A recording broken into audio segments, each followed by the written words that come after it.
आपके बिना हम हूँ अधूरा, आप ही हो हम सबके लिए काशी और मथुरा। तो आज मैं प्राउडली कह सकता हूँ कि पिताजी का ये जो चटोरा है, जिसका पहला इनाम कटोरा है, उसी कटोरे से इसने दुनिया का प्यार बटोरा है। एक बंगाली आ गए, एक बेकार दूध का चाय दो, एक बेकार दूध का चाय दो। मैंने कहा एक बार बेकार दूध का चाय बनाया था, इसको कैसे पता चला? तो उसको उसके साथ में तो वो समझा रहा है, इसके एडिक्शन पे मत जाओ, ये बिगर दूध का चाय मांग रहा है। मैं कहता हूँ नशा करो। बहुत सारे नशेबाज लोग हैं दुनिया में। बच्चन साहब बहुत बड़े नशेबाज हैं, लता मंगेशकर जी बहुत बड़ी नशेबाज थी, सचिन तेंदुलकर बहुत बड़े नशेबाज हैं। मैं धन्यवाद करना चाहूँगा आप सबका कि आप सबकी वजह से इतना प्यारा चांस मुझे मिला, इन हमारे प्यारे नौजवान खूबसूरत लोगों से मिलने का मौका मिल रहा है, और ऐसे कोच के सामने बैठने का सौभाग्य प्राप्त हुआ जहाँ बैठने के लिए नसीब चाहिए, पैसे से नहीं बैठ सकता आदमी। अरे सर नसीब चाहिए, और मेरा आई एम वेरी लकी कि आज मैं सर के साथ बैठा हूँ।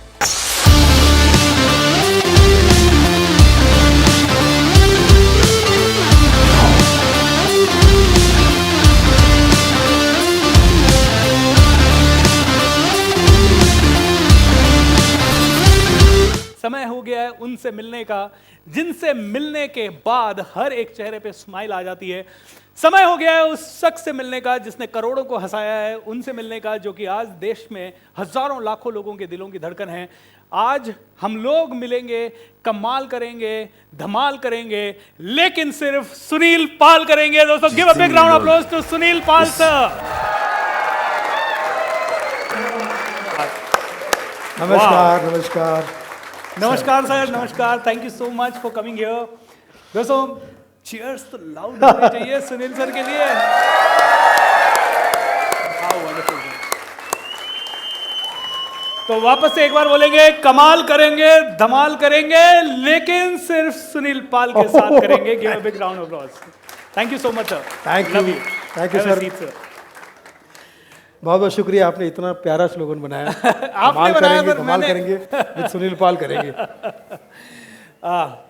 सुनील सर, पहले तो आपको हमेशा टीवी पे देखते आए, इतने बड़े पर्दे पे देखते आए हैं, और हम जैसे लोग हमेशा सपना देखते थे कि आपके जैसे लोगों के साथ कभी मुलाकात हो पाए, और आज हम सब का ये शुभ क्षण या ये जबरदस्त घड़ी हमारे लिए आई है। So thank you so much हमारा इनविटेशन स्वीकार करने के लिए और यहाँ आने के लिए सर। थैंक यू, बहुत बहुत शुक्रिया। मैं धन्यवाद करना चाहूँगा आप सबका कि आप सबकी वजह से इतना प्यारा चांस मुझे मिला, इन हमारे प्यारे नौजवान खूबसूरत लोगों से मिलने का मौका मिल रहा है, और ऐसे कोच के सामने बैठने का सौभाग्य प्राप्त हुआ जहाँ बैठने के लिए नसीब चाहिए, पैसे से नहीं बैठ सकता आदमी। अरे सर नसीब चाहिए, और मेरा आई एम वेरी लकी कि आज मैं सर के साथ बैठा हूँ। Thank you so much sir.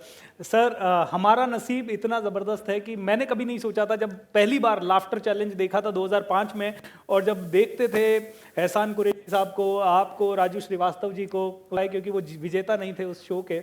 सो जब ये देखते थे तो बार बार ऐसे लगता था यार ये कैसे पहुँचते होंगे वहाँ के लेवल पे। एंड उस समय नहीं सोचा था। मैं हमेशा दोस्तों कहता हूँ लॉ ऑफ अट्रैक्शन हमेशा काम करता है। उस समय सुनील सर, उस समय सोचता था कि काश आपसे मिलने का मौका मिल जाए, और आज साक्षात आपको देख रहे हैं और हमारे स्टेज पे आपको इनवाइट कर पाए। आई think this is a miracle. दोस्तों आपने और मैंने पूरी जिंदगी इंतजार किया है इस क्षण के लिए, इसीलिए दोस्तों सुनील सर का एक एक बात जो वो कहें उसको ध्यान से समझिएगा, ध्यान से सुनिएगा, क्योंकि पूरी जिंदगी का इंतजार लगा है हम सबको सुनील सर से मिलने के लिए। Thank you so much.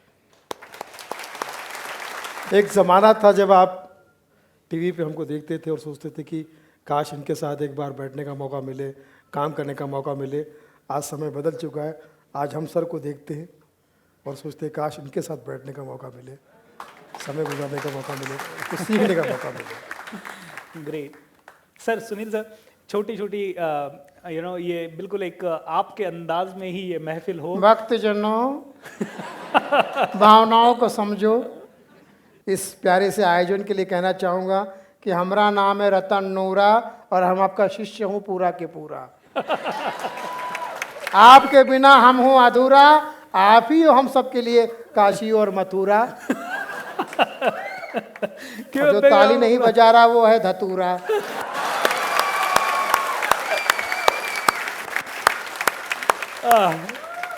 Sunil sir, मैं आपका इंटरव्यू देख रहा था और मुझे उस इंटरव्यू में समझ में आया कि पहली बार जब आप मुंबई आए तो आपको एक चाय वाले के वहाँ काम करना पड़ा, और आपने उस तब मैं नहीं जानता था कि चाय वाले के देश में इतनी इज्जत है। यही सवाल मैं पूछना चाह रहा था कि जो केटली पकड़ रहा है वो पूरा देश पकड़ लेगा हाथ में। तो आपने उस इंटरव्यू में एक बहुत ही अच्छी चीज कही सर कि वो चाय की दुकान ही मेरी स्कूल बन गई। वहीं से मैंने मतलब बहुत सारे लोगों को देखा, अलग अलग कैरेक्टर। सर मैं चाहता हूं कि वो फोकस आपके अंदर, वो स्टोरी आपने अपने आप को कैसे बताई कि यस ये जो लोग आ रहे हैं इन्हीं से मैं काफ़ी सारी चीज़ें सीख लूँ, वहाँ से आगे बढ़ जाऊँ, क्योंकि हम सब लोग अपनी ज़िंदगी में बहुत आगे बढ़ना चाहते हैं लेकिन वो फोकस नहीं ला पाते। अगर ऐसी जगह हमें ज़िंदगी पहुँचा देती है जहाँ हमें चाय वाले के यहाँ काम करना पड़े तो लोग कोसने लग जाते हैं अपने कैरेक्टर को, अपने मतलब नसीब को। तो आपने अपने नसीब को उस समय क्यों नहीं कोसा और आपने कैसे उसको एक पॉजिटिव इंस्पिरेशन में लिया? इसके पहले थोड़ा सा और पहले जाऊंगा, मैं पीछे जाऊंगा। जब 1975 में 2 मई को मेरा जन्म हुआ जी। 2 मई के पहले 1 मई होता है लेबर डे, दूसरे दिन ये लेबर पैदा हो गया था मजदूर दिवस। और जब मैं पैदा हुआ तो उस वक्त क्रांतिकारी बहुत सारे कदम उठाए गए थे। 75 में इमरजेंसी लगी थी, 75 में शोले पिक्चर रिलीज हुई थी और बहुत सारे क्रांतिकारी कदम उठाए गए थे 75 में। तो जब मैं कभी कभी मजाक में कहता हूँ कि लोग पैदा होने में 9 महीने लेते, मैं तो सेकंड में पैदा हुआ 2 मई। सेकंड में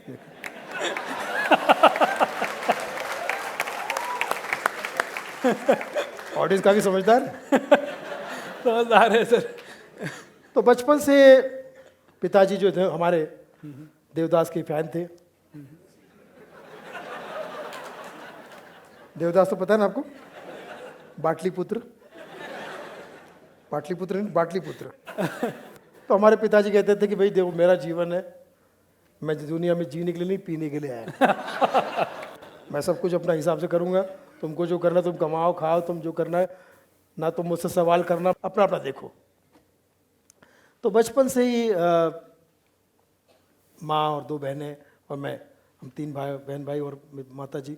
पिताजी अपने मूड में रहते थे, वो बिल्कुल उसे कह सकते कि आजकल की भाषा में सन्यासी भी कह सकते, संसारिक सन्यासी। घरदार से कोई मतलब नहीं, एक्चुअली घर बार से मतलब था, घरदार से नहीं, क्योंकि घर ही बार था और बाहर ही घर था उनका तो घर बार था उनके लिए, घरदार कुछ नहीं था। इंटेलिजेंट हो ना, समझ रहे हो ना सब तो नशा जो है उनकी वजह से ही आया मेरे अंदर, लेकिन मैंने जाम का नशा नहीं किया, मैंने काम का नशा किया। क्या बात है। और मैं यहाँ पर जितने हमारे भाई बहन हैं उनसे भी कहूँगा कि जीवन में काम से बड़ा नशा कोई नहीं होता है। अगर आपको नशा, मैं कहता हूँ नशा करो, बहुत सारे नशेबाज लोग हैं दुनिया में। बच्चन साहब बहुत बड़े नशेबाज हैं, लता मंगेशकर जी बहुत बड़ी नशेबाज थी, सचिन तेंदुलकर बहुत बड़े नशेबाज है। काम का नशा किया इन्होंने। So beautiful. परिस्थिति थी, उसने मुझे बहुत कुछ सिखाया, एडजस्ट होना सिखाया। परिस्थितियाँ ऐसी थी कि मेरे पिताजी ने अगर कभी मुझे डांट दिया या कभी घर से निकाल दिया तो मैं घर से निकल के कहीं जाके बैठ रहा हूँ, रूठ नहीं रहा हूँ, ये समझ लो कि ये तो मेरा काम है, मतलब ये होता ही है। नाराज़ नहीं हो रहा माँ बाप से मैं। पिता हाँ देखा तो ताली बजा सकता है, मेरी परिस्थिति से मैच कर रहा है। 1-2 बार अच्छा पिताजी कभी भी घर से निकाल देते थे। छोटा बच्चा था मैं, 9-10 साल का। मुझे क्या था, वो सांस्कृतिक कार्यक्रम देखने का बड़ा शौक था। तो उस ज़माने में गणपति बापा जहाँ बैठते थे वहाँ 10 के 10 दिन कोई ना कोई कार्यक्रम होता था। कभी रामलीला है, कभी पर्दे पर पिक्चर लगाई गई, कभी VCR पे पिक्चर लगाई गई, या कभी कोई ऑर्केस्ट्रा आ रहा है। तो मैं अपने घर से रात को 10 किलोमीटर 5 किलोमीटर पैदल अकेला छोटा बच्चा जाके देख रहा हूँ, और जब लौट रहा हूँ तब पिताजी के डांट का मुझे रास्ते में पूरा पता चल जाता कि आज क्या होने वाला मेरे साथ। तो वो पिताजी कभी दरवाज़ा नहीं खोलते थे, कभी तो कड़ाके की ठंड में बाहर बिना किसी सपोर्ट के कौन देगा, रात के 11-12 बजे गांव में सब सुनसान हो जाता है। तो जो फर्श है उस पर सो रहा हूँ ठंड में, कड़ाके की ठंड में, कोई सपोर्ट नहीं। इन सारी परिस्थिति ने मुझे एडजस्ट होना सिखाया। मैं किसी भी परिस्थिति में एडजस्ट हो जाता था। ट्रेन का टिकट नहीं मिला तो लोकल में घुस गया, जनरल में।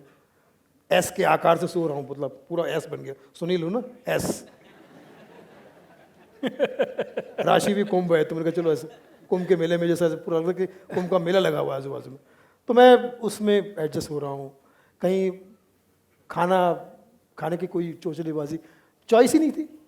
माँ ने अगर बना दिया भाई ये है तो बस यही इसी को खाना है सब लोगों को, क्योंकि हमारी परिस्थिति ऐसी नहीं थी कि बेटा तुम खाओ खाओ के फला, ऐसा कुछ ऑप्शन नहीं थे।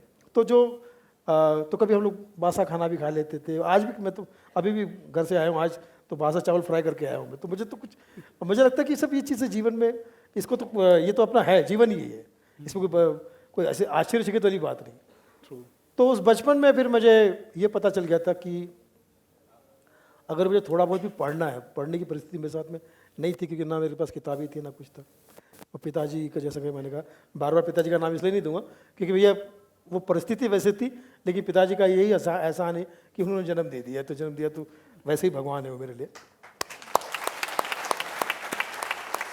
लेकिन उनके उस जीवन से, उस शैली से पता चल गया था कि मुझे जो कुछ भी करना है, जो भी करना है मुझे अपने हिसाब से करना है। तो अगर मुझे अच्छा खाना खाना भी है तो भी मुझे खुद काम करना पड़ेगा। तो मैं हफ्ते के 7 दिन कहीं ना कहीं बिजी रहता था। अगर मैं इसको मैं बोलूँ कि 9 साल 7-8 साल की बात कर रहा हूँ मैं इसमें, तो मैं सुबह डबल रोटी बेचता था पूरे मोहल्ले में। 6 बजे उठ के, अगर मेरी 8 बजे की स्कूल है तो 6 बजे जाके 7 बजे तक डबल रोटी बेचता था। फिर आके एक ही ड्रेस स्कूल के लिए, एक ही ड्रेस पहनने के लिए, 1 या 2 ड्रेस थे, इससे ज़्यादा कोई ड्रेस थी नहीं। वो भी किसी से कहीं से कुछ मिल जाए तो मदद की। किताबें भी हम लोग सेकेंड हैंड किताबें खरीदते थे। समझो कोई बच्चा अगर दूसरी में गया तो उसकी दूसरी के तीसरी में गया तो उसका दूसरी में, अगर मैं दूसरी में गया तो उसका किताब आधे भाव में खरीद के। और कहीं से कुछ ऐसा, एक हमारे यहाँ पे पेपर मिल है बल्लार शाह में, तो वहाँ में पता चल गया था कि पेपर मिल में नोटबुक सस्ते भाव में मिलते हैं, लेकिन उसके लिए लाइन लगानी पड़ेगी 6 से 7 दिन। ओके। हाँ, तो हम जाके वहाँ पे लाइन लगाते थे और फिर रिक्वेस्ट करते थे कि भैया थोड़ा काम से जा रहे हैं, ज़रा प्लीज़ ये नंबर बचा के रखना। तो वो सस्ते भाव में नोटबुक मिल जाते थे। हफ्ते में एक दिन आठवड़ी बाज़ार जो संडे में लगता था, तो सब्जी वाले का असिस्टेंट बन जाता था मैं। सब्जी वाले के असिस्टेंट बन जाता, तो गाना गाकर सब्जी बेच रहा हूँ। कभी कभी शबीर कुमार साहब की आवाज़ में बेच दिया, कभी किशोरदा की आवाज़ में बेच दिया, कभी कोई गाना गा दिया है ना, तो उस टाइप से है ना, फिर वो कर दिया। तो शाम को जो उसका इनाम ये था कि शाम को जो भी सब्जी बचेगी, आलू प्याज बैगन, वो फिर मैं अपने घर ले जा सकता था हफ्ते भर के लिए खाने के लिए। अगर आप में से किसी को भी सफर होना है तो सबसे पहले अपने इस जीभ के स्वाद को छोड़ो। और अभी सुनील पाल सर ने क्या कहा, ये बहुत इंपॉर्टेंट चीज़ है। खाना क्या मिल गया, बोल रहे हैं अभी भी मैं कुछ भी खा लेता हूँ, कोई फर्क नहीं पड़ता। बल्कि अभी तो मुझे अगर कोई ताज़ा खाना दे और बासा खाना दो तो मैं बासा ज़्यादा खाऊंगा, क्योंकि मुझे इतना टेस्ट उसका अपना लग रहा है, अपना हो गया अपनापन। वो ज़्यादा वैसा था कि यार ये कुछ अलग चीज़ दे रहे हो मुझे आप, सही चीज़ तो यही है। अब सुनील पाल सर कहीं पे भी एडजस्ट कर सकते हैं, मतलब वो क्योंकि बाहर ठंड में बाहर सोते सोते अब ये कहीं पे भी एडजस्ट कर लेते हैं। कपिल शर्मा शो में भी एडजस्ट कर लेते हैं, कौन बनेगा करोड़पति में भी, सलमान खान की मूवी में भी, कहीं पे भी एडजस्ट कर लेते हैं। देखिए दोस्तों, क्या पावर है। ये पावर है जब आप खुद पे जीतते हैं। सर सुनील सर, यहाँ पे यही बात अभी हो रही थी, प्राइवेट विक्ट्री। आई थिंक ये जो आप बता रहे हैं, ये प्राइवेट विक्ट्री। तो सर ये इतनी सारी आवाजें कैसे निकाल सकता है कोई आदमी? मैं तो आपकी आवाज निकालने की कोशिश करूं तो मेरी भी ना भूल, मैं वही से कह रहा हूँ कि बचपन से जैसे कह सकते कि एक कला के प्रति अट्रैक्शन था। कहीं कोई फिल्म का पोस्टर देख लिया तो मैं पोस्टर देखते हुए घंटों तक रुकता था, पोस्टर ही देख रहा हूँ सिर्फ, एक एक नाम पढ़ लिया, एक एक चेहरा देख लिया। मिथुन चक्रवर्ती का पोस्टर तो मिथुन दा को देख रहा हूँ, गोविंदा का पोस्टर तो गोविंदा बच्चन साहब, मतलब वो एक अट्रैक्शन था। सिनेमा हॉल की तरफ से मैं गुजरा तो मैं सिनेमा हॉल के पास रुक ही जाता था, मेरे कदम आगे बढ़ते नहीं थे। सिनेमा हॉल को देख रहा हूँ, मुझे ऐसा लग रहा है कि ये चीज़, ये मेरी दुनिया है, ये मेरा अपना है।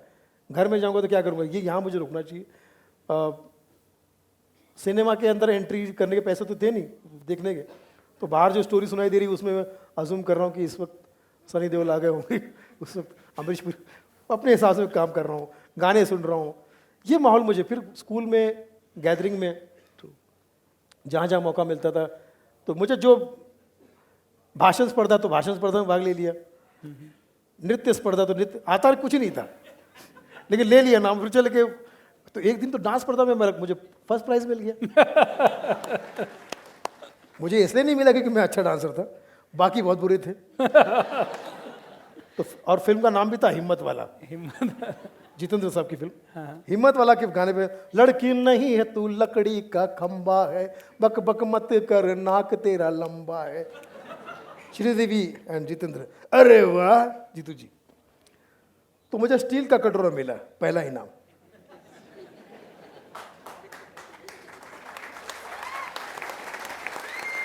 तो जब स्टील का कटोरा मिला तो मैं पिताजी के पास में गया, तो पिताजी मूड में ही थे। मैंने कहा पिताजी डांस के लिए मुझे पहला इनाम मिला। वो तो है वेरी गुड, उनको सलाम करना चाहिए, तेरे को सही इनाम दिया। कटोरा, अब जा इससे भीख मांग, तेरा कुछ नहीं हो सकता, जो मांग सकता है मांग। लेकिन कहीं ना कहीं कह सकते थे सरस्वती जबान पे बैठी होती है।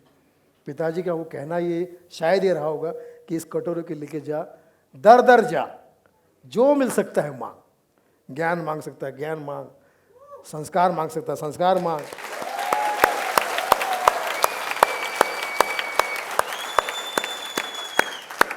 तो आज मैं प्राउडली कह सकता हूं कि पिताजी का ये जो चटोरा है, जिसका पहला इनाम कटोरा है, उसी कटोरे से इसने दुनिया का प्यार बटोरा है। एंड उस स्टील के कटोरे की वजह से still I am working. Great. मैं अभी तक काम कर रहा हूँ। तो मुझे ऐसा लगता है कि कहीं ना कहीं ये सारी चीज़ें जो है हमको, जैसे आप कहते हैं, पॉजिटिव वे में हमको आगे काम देती है। कोई कुछ भी कहे, वो चीज़ ऊपर वाला उसका कनेक्शन बिल्कुल आपके लिए, आपके फ़ायदे के लिए जोड़ता है। जैसे आपने कहा था कि मैं फुटपाथ पे चाय बेचता था, तो फुटपाथ पे चाय बेचता था शायद इसीलिए मैं कलाकारों को, लोगों को ऑब्जर्व कर सका। चाय बेचने के लिए, चाय पीने के लिए जो लोग आते थे, अलग अलग कैटेगरी के लोग आते थे। महाराष्ट्र में आगे, ए चाबी दे चाबी, ए चाबी पिएगा? बोला चाबी पीते भी है क्या? ताला चाबी पीते भी? ए मजा करते करे, चाबी, हाँ चाबी पीता है ना, मैं चाबी पीता है, खाना भी खाता है। तो वो चाय के साथ भी लगाया था उसने, चाय ला, हाँ चाय ला।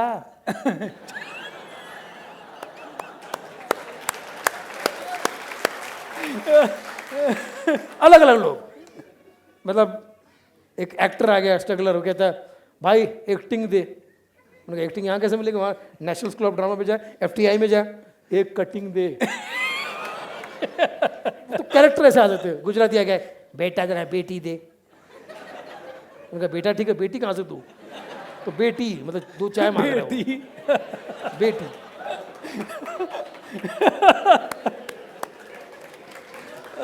एक शराबी आ गया, 90 दे। मैं कहा कहीं और मिलती है, अबे 9 चाय दे, आज चाय पीऊंगा। एक बंगाली आ गए, एक बेकार दूध का चाय दो, एक बेकार दूध का चाय दो। मैंने कहा एक बार बेकार दूध का चाय बनाया था, इसको कैसे पता चला? तो उसको, उसके साथ में था, वो समझा रहा है इसके एडिक्शन पे मत जाओ, ये बेकार दूध का चाय मांग रहा है। बेकार दूध का चाय, बेकार दूध। तो ऐसे कैरेक्टर बहुत सारे वहाँ टकरा जाते थे जो अजीब अजीब स्टाइल में बात कर रहे हैं। और तो वो एक तरह से देखा जाए मेरे गुरु वही है, वही सब उनसे ही मैंने स्टाइल सीखा। कोई गुजराती आ गया, कोई सिंधी है, कोई मराठी आ गया, सब लोग अब मुझे अपने अपने स्टाइल में कुछ। तो ये परिस्थिति की वजह से ही जो मेरा जो स्कूल है, मैं उस फुटपाथ को अपना स्कूल कहूँगा। उस जहाँ पे मैं डबल रोटी बेचता हूँ, उस थिएटर को, सिनेमा हॉल को, उस जर्नी को, रास्ते, हर चीज़ ने मुझे कुछ ना। तो मैं तो समझता हूँ कि जितना पब्लिकली रहेंगे, जितना पब्लिक में आप रहेंगे, अगर ऑटो में सफ़र कर रहे हैं तो पता चलेगा कि ऑटो वाले क्या बात करते हैं। बस में जाएंगे, क्योंकि हमें जब पब्लिक प्लेटफॉर्म पे आना है, हम सबको आना पड़ता है कहीं ना कहीं पब्लिक प्लेटफॉर्म पे। तो ये सारा नॉलेज वहीं से मिलता है, क्योंकि असल जो गुरु होते हैं वो हमारे आसपास के लोग ही होते हैं। ग्रेट दोस्तों, such a lovely thing. Sunil sir, हमारा तो पूरा काम रहता है कि लोगों को इंस्पायर करके जिस लेवल पे वो पहुंचना चाहते हैं, जैसे अगर कोई 50 लाख कमा रहा है तो उसे 500 करोड़ कमाना है, कोई 5 लाख कमा रहा है तो उसे 50 crore.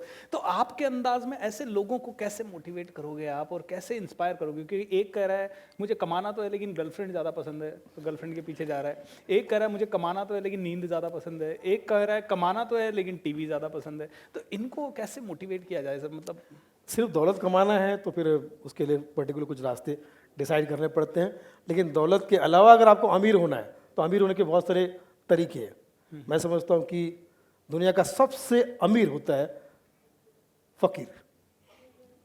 Wow, such a brilliant insight. जो फकीर होता है वो सबसे दुनिया का सबसे अमीर आदमी। उसको दुनिया की कोई दौलत खरीद नहीं सकती, उसको कोई लालच नहीं है, उसको कुछ नहीं चाहिए, बस वो अपना हवा पानी में जी रहा है, कुछ है। तो चैन और सुकून के हिसाब से कहा जाए तो तो कई ऐसे कलाकार और कई ऐसे लोग हैं दुनिया में जो अरबोपति है लेकिन बच्चों का सुख नहीं है, बीमार हैं, किसी तरह से कोई प्रॉब्लम में है, तो मैं उनको अमीर नहीं मानता, वो तो गरीब है, दुनिया में सबसे गरीब है। तो ऐसे में आपके पास में जो दौलत जो है वो पैसे नहीं होती, रियल दौलत आपका सुकून है। अगर सुकून आप कमा सकते हैं, उसके साथ अगर थोड़ा बहुत पैसा आपके साथ में है तो आप सुखी है और दुनिया के सबसे अमीर आदमी है। क्योंकि कंपेयर करने के चक्कर में जाएंगे तो सिर्फ पैसे से ही अगर कोई अमीर गरीब होता है तो वो आपको दुख पहुंचाएगा, लेकिन सुकून के हिसाब से देखा जाए, अगर आप सुकून से यहाँ बैठ के हंस रहे हैं, मुस्कुरा रहे हैं, मुझे नहीं लगता कि दुनिया का सबसे अमीर आदमी इनसे कोई बड़ा अमीर आदमी होगा। ये इस वक्त अंबानी से भी बड़े अमीर है सर। ये सब क्योंकि लोग हंस रहे हैं, मुस्कुरा रहे हैं, एंजॉय कर रहे हैं, तो ये बहुत बड़ी दौलत हो सकती है। बाकी पर अगर आपको सिर्फ पैसा ही कमाना है तो लगे रहो, दिन रात जगे रहो, पैसों के सगे रहो, मिलते रहेंगे, लगे रहो। तो ये सर इंस्टेंटली बन जाता है सारे शब्द। मेरे सारे गुरु ये जितने लोग हैं ना जहाँ बैठे, ये सभी मेरे शिक्षक है, परीक्षक है, प्रशिक्षक है, निरीक्षक है। इन सब का मैं चेला हूँ, इसलिए अगर आज कुछ भी मुझसे अगर अच्छा हो रहा है तो इनकी वजह से हो रहा है, और गलत होगा तो भी इनकी वजह से हो रहा है। यही गुरु है मेरे। क्षमा प्रार्थी हूँ कि आप ही का विद्यार्थी हूँ। टीवी में हम जितने भी प्रोग्राम्स वगैरह देखते हैं तो इनमें तो काफ़ी सारा एडिट वगैरह होता होगा, शूटिंग वगैरह होता है काफ़ी देर तक, तो ऐसा कभी होता है कि नसीब से फॉर्चुनेटली मुझे जो शोज़ मैंने किए हैं वो बहुत सारे लाइव शोज़, मतलब रियलिटी शोज रहे, लाइव शोज़ रहे, उसमें कटिंग के चांसेस बहुत कम होते हैं। ट्रू, बहुत कम होते हैं। अगर आप सीरियल कर रहे हैं सास बहू का जी, तो उसमें कटिंग होती है कटिंग शेटिंग उसमें बहुत होती है कि हीरोइन कहती है कि मैं रो तो रही लेकिन मैं ग्लैमरस नहीं लग रही हूँ, मेरा रोना सही है, फिर वो बहू कहेगी, तो ये सब। लेकिन हमारे रियलिटी शो में जो वहाँ पे कटिंग के चांसेस बहुत कम होते हैं। मैंने जितने भी शोज़ किए, तो जैसा आपका सवाल था कि हमारे शोज़ में तो जितना हम वन टेक में कर जाए वही रखा जाता है। चाहे मैं कपिल के शो में गया हूँ, चाहे चला हवेउदा में कई बार गया हूँ, जितने भी जो मैं अपने शोज़ देखे मेरे, इवन मैं जब अंताक्षरी होस्ट करता था, होता क्या है कि ऐसे प्रोग्राम में जब आप एंकर हो या कुछ, इतना सारा काम होता है, इतने सारे सेगमेंट्स होते हैं, आपको एक दिन में पूरा करना होता है। ट्रू, तो जितना रिहर्सल करके आप जाओगे उतना सही है। रिटेक के चांसेस बहुत कम। रिटेक सिर्फ टेक्निकली कभी लाइट बंद हो गया, कुछ हो गया, तो आर्टिस्ट को ये मुबाह नहीं होती कि आप अपने हिसाब से एक आध बार चल सकते हैं, लेकिन बार बार करोगे तो सब इरिटेट होते हैं। तो मुश्किल है, क्योंकि दूसरे दिन भी डेट नहीं होती ना। ये जितने कलाकार आए हैं जो दोबारा कहाँ आएंगे, तो ये सब चीज़ों की वजह से, जैसे मैंने जब अंताक्षरी की तो बच्चन साहब उसमें आए थे। अंताक्षरी मेरा पहला था जी टीवी पे, जिसमें बच्चन साहब ने टीवी पे एंट्री की थी, आना शुरू किया था, एक्सेप्ट कौन बनेगा करोड़पति में उनका शो था। अपने अलावा शो के बाहर किसी शो में अगर वो एज ए गेस्ट आए थे तो वो हमारी जी टीवी पे अंताक्षरी थी। उसमें बच्चन साहब आए थे, मिथुन दा आए थे, आई थिंक 2-3 कलाकार और भी आए थे। वाओ। तो सर जैसे ये हम लोग आपको देखते हैं 1-1 घंटे का, मैं आज आ रहा था तो घर से आप ही का पूरा कॉमेडी सुनता हुआ ही आ रहा था। वो एक आज मैं सचमुच जीवन में इतना सीरियस पहली बार बात कर रहा हूँ। तो आप मत मुझे सीरियस बात करने की ना आदत है ना लोगों को सुनने की। ये लोग भी सोच रहे हो की याला काय झालं आता सिरियस दिसतोय तो बोललो तो कॉमेडी ना, काय कॉमेडी नाही काय तो सर्कस पिक्चर सारखा फ्लॉप दिसतो यार। सर अब दिक्कत ये है कि मुझे कॉमेडी बिल्कुल आता नहीं है, तो अब ये मेरे वाले शो में ऐसे ही चल जाता है। तो या तो एक करें कि पूरा आप ही को सौंप दिया जाए। नहीं सर, आज के ज़माने में मोटिवेशनल स्पीकर जो है जी, वो सचमुच देवी देवताओं जैसे है। और मैं तो जिस मोटिवेशनल स्पीकर को ज़्यादा देखता हूँ वो है जया किशोरी, क्योंकि उनको देख के मैं काफ़ी मोटिवेट होता हूँ। मुझे लगता है ये इतनी सुंदर है, इसको कुछ बोलने की ज़रूरत नहीं है, इसको देखते रहो आदमी वैसे ही मोटिवेट होता रहेगा। जया किशोरी सबको करेगी किशोरी किशोरी। तो ऐसा लगता है पॉजिटिव वाइफ, सॉरी पॉजिटिव क्या बोलते हैं उसको देख के, पॉजिटिव वाइफ क्या क्या क्या पॉजिटिव वाइब्स हैं। करेक्ट शब्द बताइए मुझे। पॉजिटिव वाइफ ना, वाइफ, हाँ, उसको देख के मुझे पॉजिटिव वाइफ मिलती है। हालांकि घर में नेगेटिव वाइफ भी है। एडजस्ट करना पड़ता है। तो ये हमारे, आप लोग ज्यादातर से पूना से ही हैं? कितने लोग? कितने लोग पूना इधर से ताली बजाए? हाँ शाबाश, ये सब राज ठाकरे वाले हैं। पुण्याचे लोक आहेत हे, आपलेच लोक आहेत, यांना त्रास होता कामा नाही। मी सांगून ठेवतो, पुण्याच्या लोकांसाठी मी राज ठाकरे, बाकीसाठी नाराज ठाकरे। हे थे ठाकरे। पूना जो है वो सबसे ज़्यादा फेवरेट किसी नेता का अगर शहर है तो वो है देवेंद्र फडणवीस।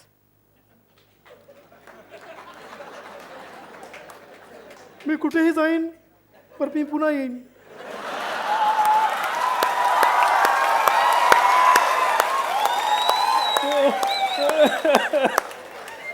नागपूरला जन्मलो, मुंबईमध्ये काम आहे पण मी पुन्हा येईन। उन्होंने सबको कंफ्यूज कर रखा है कि चाहता क्या है आदमी। लेकिन मैं देवेंद्र फडणवीस जी का फैन इसलिए हूं कि बाकी सारे नेता एक तरफ, देवेंद्र फडणवीस जी की विचारधारा एक तरफ, ग्रेट पर्सन। मतलब बाकी सारे नेता क्या सोचते हैं, पहले मैं उप मुख्यमंत्री बनूंगा फिर मुख्यमंत्री बनूंगा।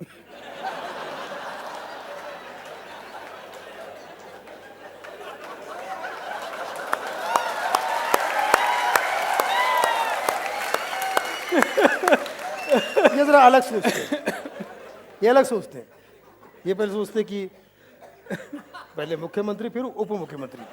हमारे नागपुर के हमारे नितिन गडकरी जी भी है।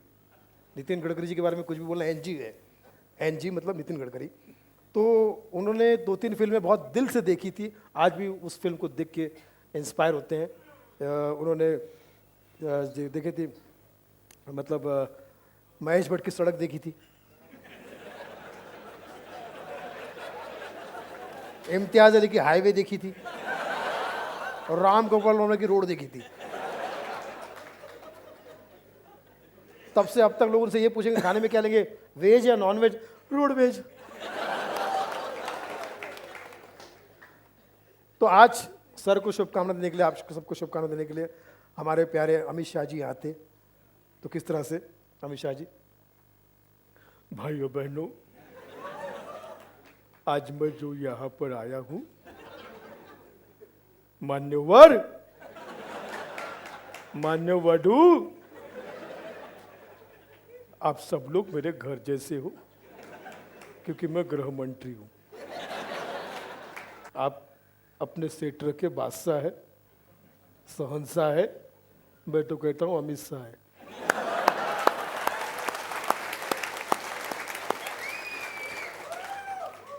आप सबके साथ में हमारा संपूर्ण समर्थन है। आपकी जय हो, मेरा तो जय हो चुका है। जय शाह, रिश्ते में हम आपके गृह मंत्री लगते हैं, नाम है अमित शाह।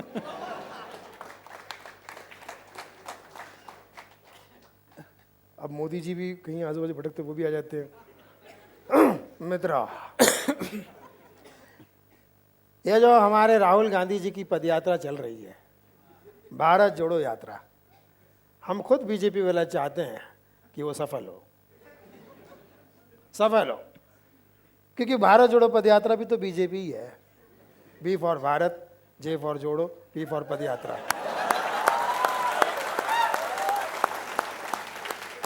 लेकिन आपने देखा होगा पदयात्रा में कुछ उलट पुलट विचारों की वजह से राहुल युवा से बुजुर्ग होते जा रहे हैं, बाबा से बाबा होते जा रहे हैं। उन्हें शुरुआत करनी चाहिए थी यात्रा की कहीं और से, और समाप्त करनी चाहिए थी कन्याकुमारी, लेकिन वो समाप्त कर रहे कश्मीर में। कन्याकुमारी में करते तो शायद विवाह हो जाता, उनके मम्मी को बहुमत मिल जाता। एनीवेज, आज तो मैं आ नहीं सका, सुनील बाल मेरा मित्र है, लेकिन अगली बार आऊँगा, सारी जनता को अपनी तरफ से एक पार्टी दूंगा, और पार्टी का नाम होगा भारतीय जनता पार्टी। मगर भोजन अपने घर से लाना पड़ेगा, क्योंकि मैं ना खाऊंगा ना खाने दूंगा। सुनील सर, आज हम धन्य हो गए आपका साथ आके आई मीन देखिए दोस्तों, amazing director, amazing producer, amazing actor, amazing stand up comedian, एक बहुत अच्छे दोस्त, एक बहुत अच्छे मित्र। सुनील पाल सर के जितने भी कॉमेडियंस है, इन्होंने एक मूवी बनाई सर, वो उसका नाम क्या है, जिसमें भावनाओं को समझो। भावनाओं को समझो, जिसमें सारे इंडिया के सारे 52 स्टैंड अप कॉमेडियन थे, जिसका इंडिया के बॉलीवुड का सबसे पहला Guinness book of world record हमारे ही प्रोडक्शन को मिला है। वाओ। तो दोस्तों एक बार सुनील सर के लिए जोरदार तालियां। लेवल 100, लेवल 1000 होनी चाहिए। Stand up ovation. Wow, thank you. Standing ovation दोस्तों, thank you. Louder one please. Thank you. और सर सुनील सर, ये जो कला है, मतलब मुझे नहीं पता आप लोगों ने सर से क्या सीखा। कई बार हम हंसने हंसाने में, जो मेन सर ने कहा, जो लेना वाला होता है वो कुछ ले लेता है। मैंने सर से ये सीखा कि अभी मैं मेरे फील्ड में बच्चा हूँ, इनके लेवल पे आने के लिए मुझे बहुत काम करना है और ज़्यादा इस दरिया में डूबना है, ताकि हर मोमेंट, हर क्षण मेरी ग्रोथ होती रहे। I think this is what we need to learn. हर मोमेंट को ये अपने अंदाज में देखिए कितना ज़बरदस्त बना देते हैं। ये कितनी बड़ी कला है सर के इस कला। प्यारे से स्टेटमेंट पे एक शेर याद आ गया, बहुत बड़े शायर का, जो तुझसे झुक कर मिला होगा यकीनन वो तुझसे बहुत ऊंचा होगा। तो जो झुक के मिलता है, हम सब शायद कभी कभी समझने में गलती कर जाते हैं। झुक के मिलना बहुत बड़ी कला है, या बहुत बड़ा कह सकते संस्कार है, वरना अकड़ के तो सब मिलते हैं। क्या बात है। मुर्दे तो ज़्यादा आंकड़े होते हैं। तो मैं कहता हूँ कि जब तक जिंदा है, जिंदा दिली से रहिए, झुक के रहिए, क्योंकि ज्ञान जो है या संस्कार जो है या जो कुछ भी प्राप्त करना है, वो कृपया से होगा, रुपया से नहीं। क्या बात है, क्या बात है। तो दोस्तों सुनील सर की पूरी इस लर्निंग को, मुझे भी सर एक शेर याद आ गया, खुसरो दरिया प्रेम का जाकी उल्टी धार। खुसरो दरिया प्रेम का जाकी उल्टी धार, जो तर जाए सो डूब गया, जो डूबे सो पार। सो डूब जाओ अपने काम में।